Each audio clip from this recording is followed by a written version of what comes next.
I saw these blank looks on my students' faces. And I said to them, do you know what the 7 deadly sins are? Blank looks.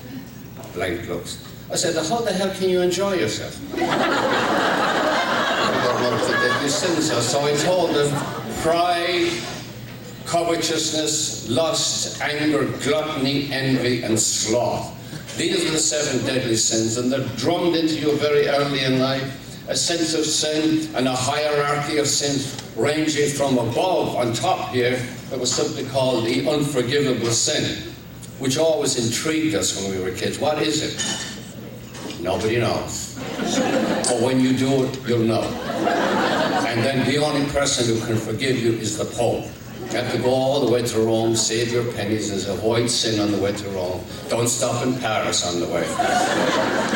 And then below that is the sacrilege, which is a very serious sin, like punching a nun or something. And below that then is the mortal sin, which everybody commits all the time. Some of you are probably committing it right now. And then below that is the venial sin, the little one. That's a little sin, the little white lie. You missed a train or something, your car had a flat tire, that kind of thing. So there was a hierarchy of sins, and we were very aware of all of this. So we grew up with a strong sense of what you might call morality. And we were always conscious of the fact that if you committed one of these sins, it was a tangible thing. It's very hard to impress this on some of you, how our suffering, they talk about Jewish suffering. No. It's nothing compared with Irish Catholic suffering. Because we had hell in the background. There isn't any hell in the Jewish thing, but we had hell. And if you died, if you committed one of these 7 deadly sins, down you went to hell forever and ever and ever. And that was a horrible thought. We tried to comprehend this in our little minds when we were going for communion or confirmation. We tried to figure out what the hell is hell? And we were told, because the priest told us in very vivid terms what hell was like. They weren't too good on heaven. Heaven seemed very boring. Angels flapping around and so on. And good people up there. You wouldn't want to go there. Because you wouldn't know what to do with yourself. You'd probably take the drink. So we grew up with this strong sense of, we were struggling with this sense of guilt all the time. And I think it ties in with the drinking problem. And what you're concerned with here is domestic violence. The man in the newspaper last week said domestic violence in Ireland is on the increase. I never saw it when I was a kid, unless you call denying your children food and drink and shelter is domestic violence. My father was an alcoholic. If he made money, if he had a job, an occasional job, he was usually unemployed. Or even when he was on the dole, he'd get the money, and he was easily tempted into the nearest pub. So that was a form of violence, and my mother would sit and wait for him to come home. And he wouldn't come home. When he did arrive home, after the pubs closed at midnight, he'd come home singing patriotic songs. That was another aspect of our lives, the religion and the guilt, and then the sense of ire and suffering. These were the ingredients of our life. And all I know is that as children, we were confused. We were confused, and we were angered most of the time. And we were brainwashed. And this, I think, is what I was thinking about a lot when I was invited to come here. To think of the brainwashing that takes place and the confusion, the frustration of the people who are abused and the ones who do it. If a man beats his wife, there's something going on there. And that sounds like a very simple statement. And I think a lot of it has to do with what I grew up with, this frustration. What the hell is going on here? And I think a lot of it goes back to the families and back to the schools. And I think we have to take, when we talk about this problem of domestic violence, we have to take a very, very, very close look at the schools and what goes on in kindergarten and elementary education and then in high schools when the kids become aware of what's going on in families and when they're to ask questions. They see what's going on around them and they're ashamed in many cases of what goes on in the families. And I'm constantly thinking of my experience because I've written about growing up in Ireland, and then arriving in New York when I was 19, completely confused, because I was brought up in the Catholic Church, and it was not a church of love. It's not the way we experience it anyway. It was a church of fear and threat, and guilt and sin. And there were very, very rarely, only in New York, did I meet priests who had a sense of compassion, and men who would go out to one man sent me to Haiti, took me to Haiti to see what was going on there. This man is a saint. So I experienced it here, but I think on another level, I carry this baggage with me. But I never saw my father abuse my mother physically, except that she had 7 children, which is a form of physical abuse, because they had no money and she wasn't ready for it. And it's only in recent years I began to think about my mother's role as a victim. She certainly was a victim. It wasn't domestic violence. He never raised his hand to her, never raised his hand to any of us. He was essentially a gentleman, but wild what he drank, singing and carrying on and banging the wall. But he never touched any of us. But the abuse that he visited on me and my brothers and my mother was the most terrible of all kinds of abuse. I think if a man comes home once in a while and beats his family, it's some kind of rage, and I suppose if you work at it, it can be, some solutions can be arrived at, people can be counseled. But my father was an ongoing drunk, and he was a confused man. He would have been better off if he'd been born in an earlier age and attacked the British and been hanged for it. He would have been happy then. He would have gone singing to the gallows, but he was born in the wrong age. He really wanted to die for Ireland, which is a very peculiar wish. We were told ourselves when we were kids, the most glorious thing of all would be to die for Ireland. And then we were told the most glorious thing of all would be to be a martyr for the church. And we wondered if anybody wanted us to live, grow up and be wholesome human beings. But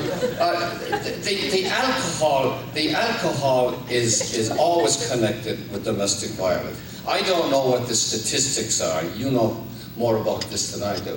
But the violence visited on my mother was that kind of violence of poverty. Now, I've tried to describe it in Angela's Ashes, so sometimes I think I failed. My brothers said that I was pretty moderate in my descriptions. I could have gone into greater detail on the sordid details of poverty, but I think you have to hold back a bit. But now what I'm interested in mostly, when I write and when I think about it, is the psychological effects of poverty on you as you grow up. You never recover from it. And you never recover from being rich either, I suppose, and that's a sad situation. But at least you have the means and you can go and see somebody. But when you grow up poor and guilty, with all the guilts that we had, the guilts about Ireland suffering, we were always told about how we suffered, that we were victims. It led to a very rich culture. Loads of songs about our suffering, and loads of songs about love of Ireland, and laments. There's nobody like the Irish can lament. We give the best funerals in the world. So all of this, these are the ingredients. This is the baggage that I carried to New York with me, and I never reflected on this because I never had any need to reflect. We were told about therapy, psychotherapy and psychoanalysis, and we poo-poo that because there's no therapist in the world can afford you the relief that a priest can.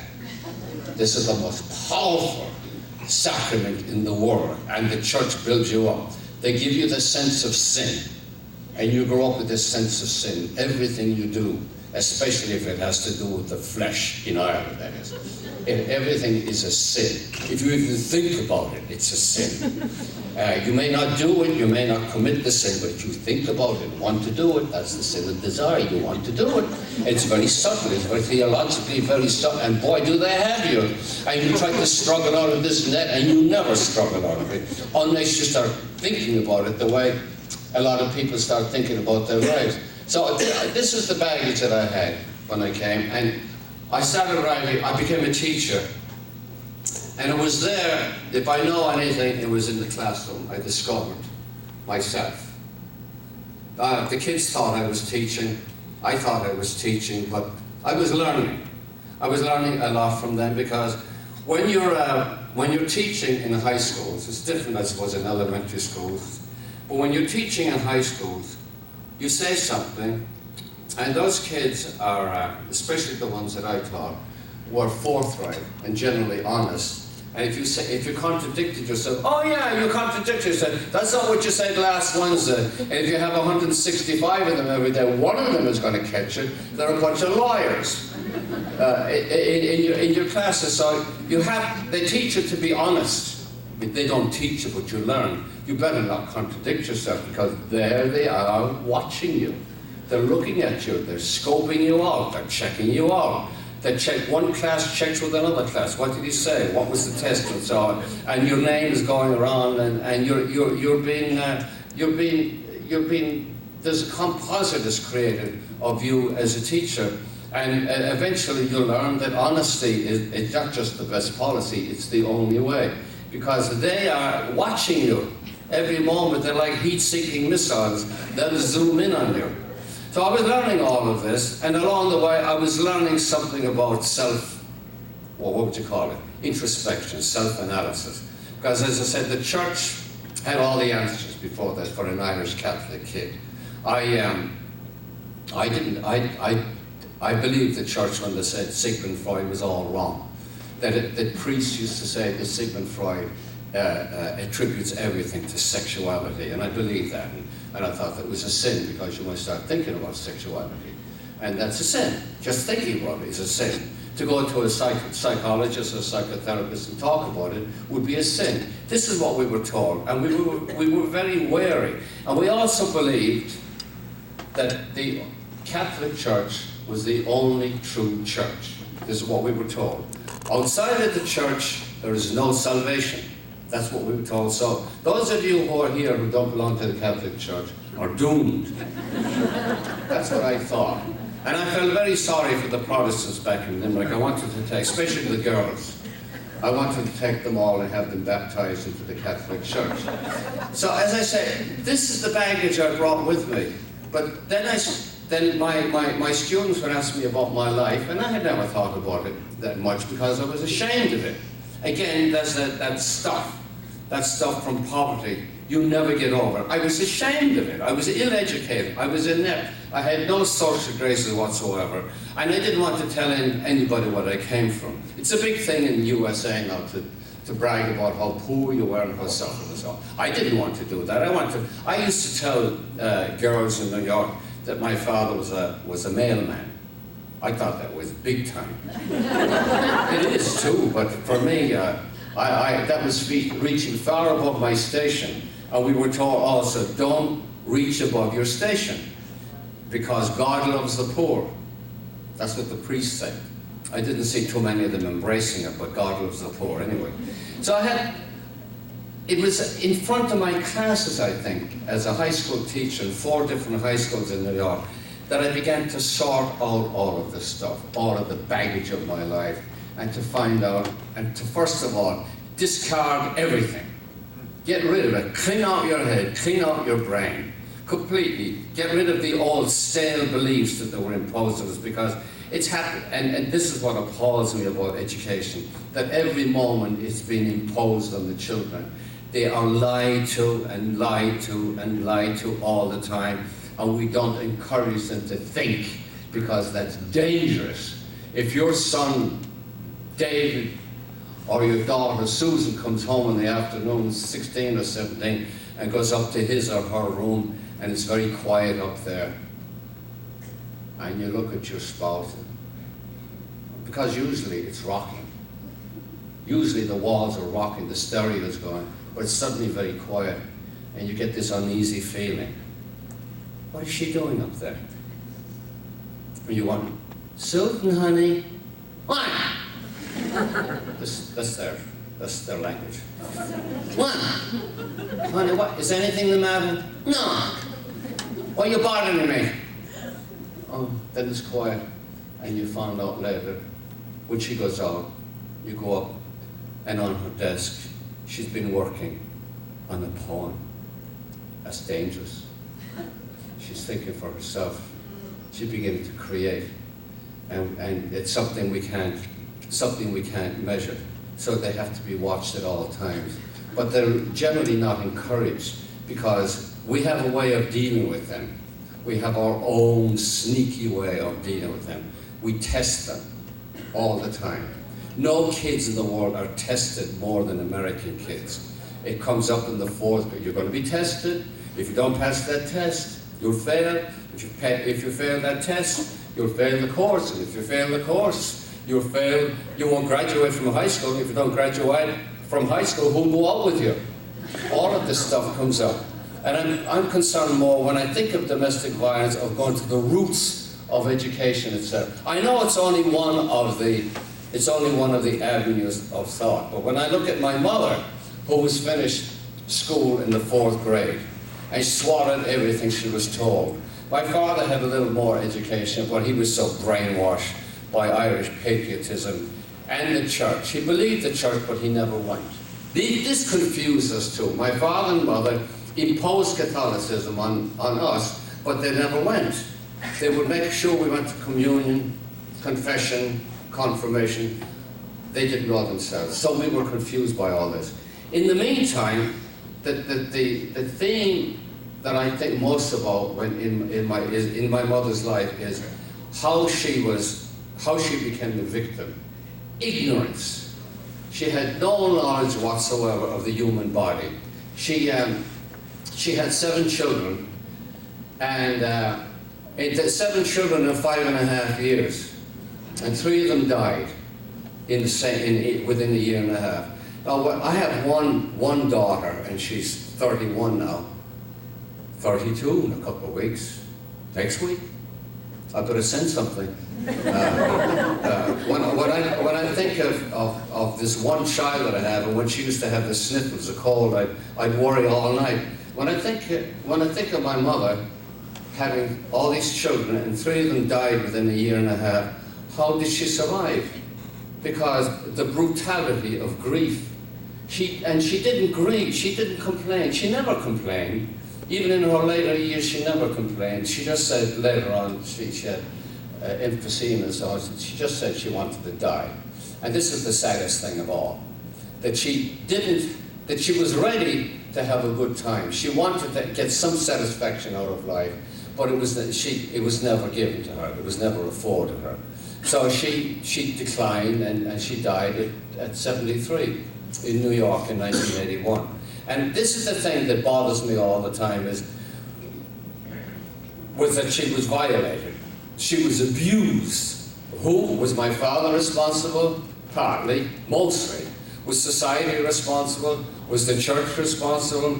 Was the educational system responsible? I think they all combined, I suppose. But mostly of all, her own ignorance, her own sense of lack of worth, lack of self-worth. She didn't have any. She thought she was ignorant. She read books, but she didn't. She was afraid.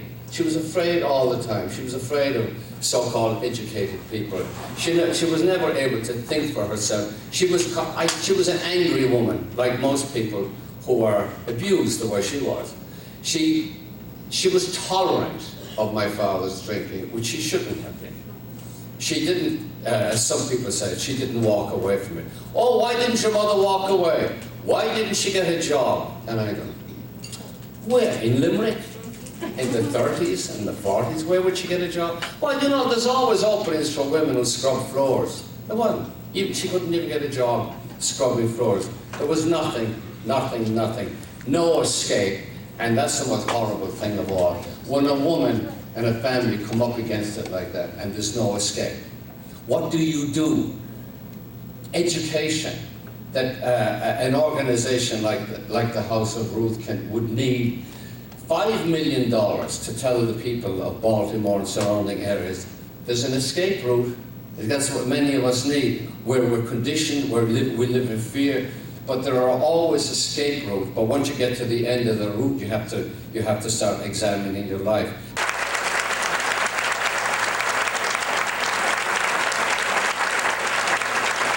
We have Angela's Ashes and we have Tis. Signed copies available on your way out, as are copies of Sandra Maximin's work, both benefiting the House of Ruth, Maryland. Finally, we thank all of you for your generous support. You've made our work possible, but as you know, the work of the House of Ruth continues. It remains unfinished. So I ask you to please consider making a gift today in your program. You'll find a nifty little envelope. If you feel inspired, please make a gift today to the House's programs. Make a gift of life. Thank you once again, everybody, for coming, and we'll see you next year.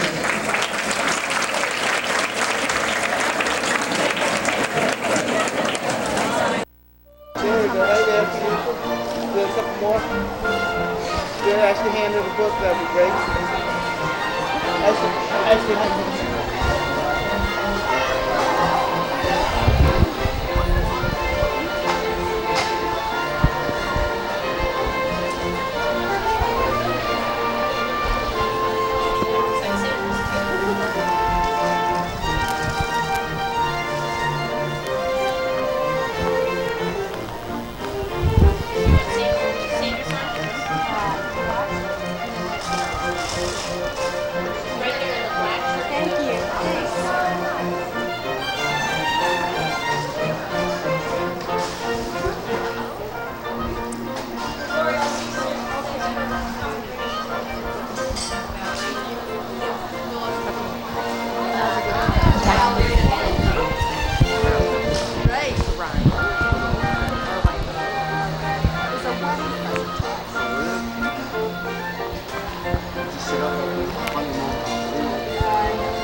That's a very sophisticated looking.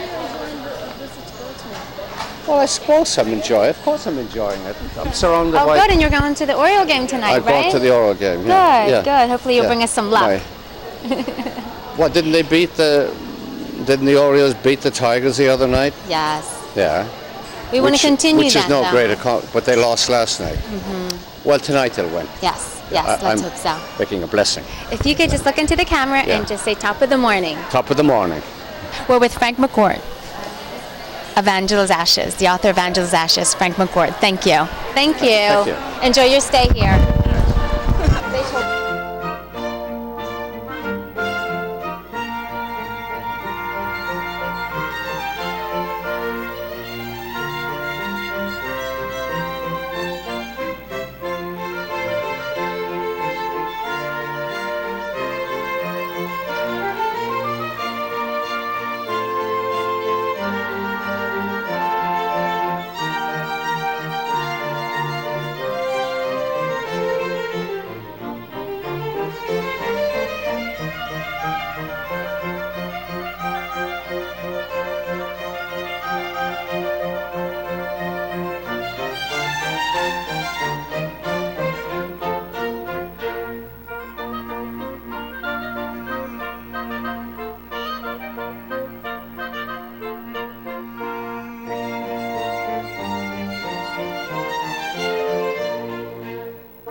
Hi, Chuck and Tammy. I'm here. I'm catching the tail end of the 3rd annual House of Ruth charity, and here I am with Alwyn Modell. Yes, hi. I'm a board member of the House of Ruth, and this is our 3rd annual charity event to benefit the House of Ruth. We've had a luncheon every year with a Pulitzer Prize speaker. We've sold it out every year, and we've raised a lot of money for the House of Ruth, which services over 10,000 individuals annually through all sorts of domestic violence programs. There's a shelter, there are betters intervention programs, there's education for teenagers, and all sorts of other invaluable services. There's a hotline, and it's a very, very important service for the city of Baltimore and surrounding areas. It's a horrible problem. Frank McCourt spoke today and addressed a different side of domestic violence, which is more of a emotional or non-physical abuse problem. It's very prevalent also. It's not always just physical. It happens to everybody. There's no particular type of person that is affected by it. It can be your neighbor. It can be anybody. And it's a horrible, horrible problem, which we're just trying to help address. Well, you mentioned a hotline. Would you like to say what the hotline is? The hotline, yes. It is 1-800. Is the hotline 1-800? 410-889 RUTH 889 RUTH. It's 24 hours, and it's there to assist anyone who has any kind of question about domestic violence and needs help. Well, thank you, and thank you for having us, and I look forward to coming here next year. Thank you. Thank you, Alwyn. Thank you. Thank you, definitely. The Baltimore Ravens, through Art and Pat Modell, are the platinum sponsors of this event. This is the third year that they've done that and provided their beautiful facility for the event, and donated a good portion of the funds to make this all possible for the House of Ruth. And Pat Modell is also one of our board members, and it's been a wonderful help in giving this charity event every year.